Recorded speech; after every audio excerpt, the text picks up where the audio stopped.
Good morning স্বাগতম জনাইছোঁ মই নতুন ভিডিঅ'লৈ। এতিয়া যিহেতু 6:40 হৈছে, মই ৰাতিপুৱাই আজি ভূতনাথ মন্দিৰলৈ যাবলৈ ওলাই গৈছোঁ। বৰ্তমান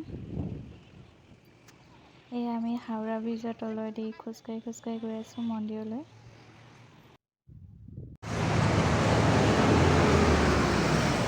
আমি 4জনী আহিছোঁ যিহেতু মন্দিৰলৈ, অফিচৰ বা 3জনীৰ সৈতে। আৰু আমি বৰ্তমান মন্দিৰ পালোহি। সকলোৱে লাইন ধৰিছে যিহেতু ভোলে বাবাৰ দৰ্শনৰ বাবে, আৰু আমি লগতে সামগ্ৰী লৈ ল'লোঁ পূজাৰ বাবে।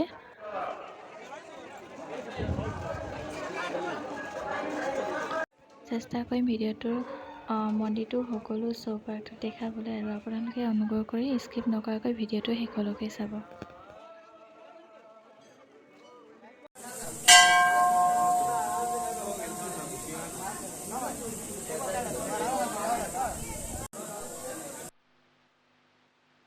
Yeah.